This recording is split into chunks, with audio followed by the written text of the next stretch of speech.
কংগ্ৰেছত বিদ্ৰোহ পদত্যাগৰ জোৱাৰ দ্বিতীয়খন প্ৰাৰ্থীৰ তালিকা প্ৰকাশৰ পিছতেই এজনৰ পিছত সিজন নেতাৰ পদত্যাগ তালিকাত আছে বিধায়ক জিলা সভাপতি এপিচিচিৰ নেতাও এইজন অভয়পুৰী উত্তৰ বিধানসভা সমষ্টিৰ কংগ্ৰেছ বিধায়ক আব্দুল বাতিন খন্দকাৰ টিকটৰ পৰা বঞ্চিত হোৱাৰ পিছতে দল ত্যাগ কৰি এতিয়া অন্য দলৰ পৰা প্ৰতিদ্বন্দ্বিতা কৰিবলৈ সাজু হৈছে বিধায়কজন অসমৰ দুটা প্ৰাসংগিক ৰাজনৈতিক দল ইতিমধ্যে তেওঁলোকৰ শীৰ্ষ নেতৃত্বই মোৰ লগত যোগাযোগ অব্যাহত ৰাখিছে তেখেতসকলে যোগাযোগ কৰিছে যে আপোনাৰ মানে মানুহৰ মাজত যিটো গণভিত্তি আপুনি আমাৰ দললৈ আহক আহি পেলাই নিৰ্বাচন খেলক কিন্তু মই কোনো ধৰণৰ সিদ্ধান্ত লোৱা নাই মানে ৰাজনীতি অকলশৰে সিদ্ধান্ত ল'ব নোৱাৰে আমাৰ যিসকল ৰাইজ আছে আমাৰ যিসকল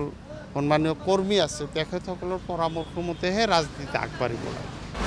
গহপুৰত পদত্যাগ কৰাৰ সিদ্ধান্ত লৈছে প্ৰাৰ্থিত্ব প্ৰত্যাশী বিজয় মহন্তই ইতিমধ্যে পদত্যাগ দৰং জিলা কংগ্ৰেছৰ সাধাৰণ সম্পাদক শ্বাহ আলমগীৰৰ গৌৰৱ গগৈক সৰ্বকালৰ ব্যৰ্থ সভাপতি আখ্যা দি এনজিঅ' চলোৱাৰ দৰে দল চলোৱাৰ অভিযোগ আলমগীৰৰ বিলাসীপাৰা সমষ্টিৰ পৰা প্ৰাৰ্থিত্ব বিচাৰি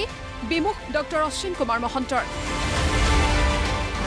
টিকটৰ নামত কংগ্ৰেছৰ শীৰ্ষ নেতাই কোটি কোটি টকা সংগ্ৰহ কৰাৰ গুৰুতৰ অভিযোগ অশ্বিন কুমাৰ মহন্তৰ মুখ্যমন্ত্ৰীৰ লগতে দিলীপ শইকীয়াক আহ্বান অশ্বিন কুমাৰ মহন্তৰ যোৱাকালি যিটো লিষ্ট ওলালে তাতে অমৃত বেটছাৰ নিচিনা এজন অলগদ্ধ নেতাক তেওঁলোকে টিকট প্ৰদান কৰিলে যি নেতাক ৰাইজে নিবিচাৰে গতিকে এই পৰিৱেশত মই আপোনালোকক এটা কথা কওঁ যে 12 কোটি পৰ্যন্ত দাম উঠিছে নিশ্চয় সেইটো হল নহলে মই কিয় ডিপ্ৰাইভ হলো মই কি কাৰণত ডিপ্ৰাইভ হলো এতিয়া হিমন্ত বিশ্ব শৰ্মা ডাঙৰীয়াক মই সেইকাৰণে অনুৰোধ কৰিছোঁ আপোনালোকে এই কথাটো বিবেচনা কৰক আৰু বিলাসীপাৰা সমষ্টি জিকি অহাৰ কাৰণে মোক টিকট প্ৰদান কৰক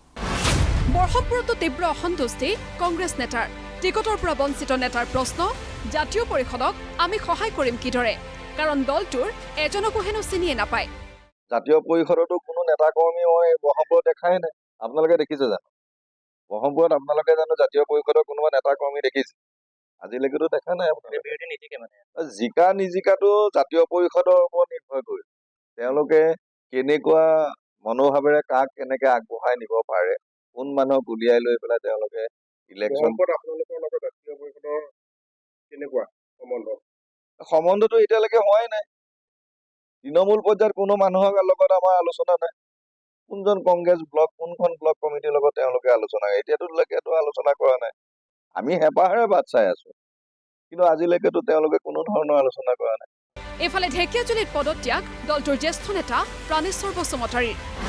দল ত্যাগ কুকিল কুমাৰ শৰ্মা আৰু এপিচিচিৰ প্ৰাক্তন সম্পাদক মুকুল হুছেইনৰ দল ত্যাগৰ এই জোৱাৰৰ মাজতে টিকট লৈ চমৰীয়ালৈ উভতি ভীষণ ফূৰ্তি ৰেকিবুদ্দিন আহমেদৰ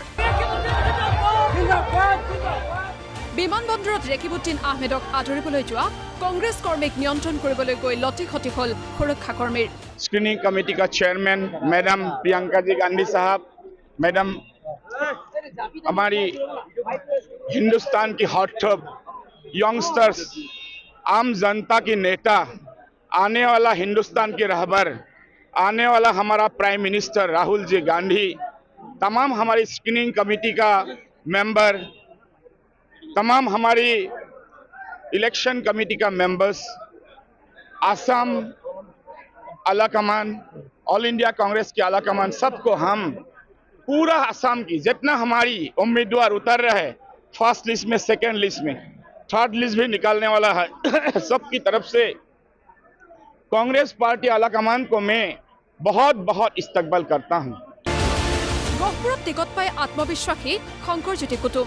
দেৰগাঁৱত প্ৰচণ্ড আশাবাদী সাগৰিকা বৰা দেৰগাঁৱৰ ৰাইজে দেৰগাঁওখন আগবাঢ়ি যোৱাটো বিচাৰে দেৰগাঁৱৰ ৰাইজে ভাল ৰাস্তাৰে খোজকাঢ়িব বিচাৰে দেৰগাঁৱৰ শিক্ষা সাংস্কৃতিকভাৱে অতি চহকী ঠাই শৈক্ষিকভাৱে সাংস্কৃতিকভাৱে গতিকে দেৰগাঁওখন জাকত জিলিকা হৈ উঠাটো প্ৰতিজনে বিচাৰে গতিকে আমি দেৰগাঁওবাসীৰ আশা আকাংক্ষা সপোনক অগ্ৰাধিকাৰ দি দেৰগাঁৱত বসবাস কৰা সকলোকে যাতে শান্তি সম্প্ৰীতি একতাৰে বসবাস কৰিব পাৰে এইসমূহ দিশক আগত ৰাখি পেলাই আমি অনাগত সময়ত আগবাঢ়ি যাম টিংখাং ডিমৰীয়া মঙলদৈতো কংগ্ৰেছৰ আনন্দ উদযাপন নাচি গাই আদৰিছে কংগ্ৰেছ প্ৰাৰ্থীক। আজিৰ এই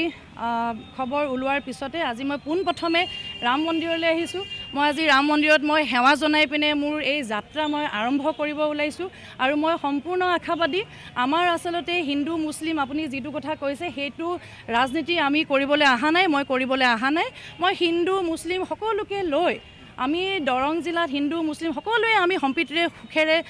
ভাতৃত্ববোধেৰে আমি সকলোৱে আগৰে পৰাই আছোঁ আৰু আগৰে পৰাই এতিয়াও আমি ধুনীয়াকৈ থাকিম। আৰু তেনেকুৱা ধৰণৰ লেতেৰা ৰাজনীতিত মই নাই, আমি সকলোৱে ধুনীয়াকৈ আমি আগবাঢ়ি যাম। আৰু মই আশাবাদী আমাৰ মঙলদৈ সমষ্টিৰ ৰাইজে যোৱাবাৰ যেনেকৈ বিপুল ভোটত আমাক কংগ্ৰেছ দলক জয়যুক্ত কৰিছিলে, এইবাৰো আমাক বিপুল ভোট দি পিনে আমাক জয়যুক্ত কৰিব। আৰু এইবাৰৰ যি আমাৰ এই নিৰ্বাচনখন হ'ব আমাৰ বিজেপি আৰু আমাৰ মঙলদৈবাসী ৰাইজৰ যুদ্ধ। ব্যুৰো ৰিপৰ্ট, প্ৰতিদিন টাইম।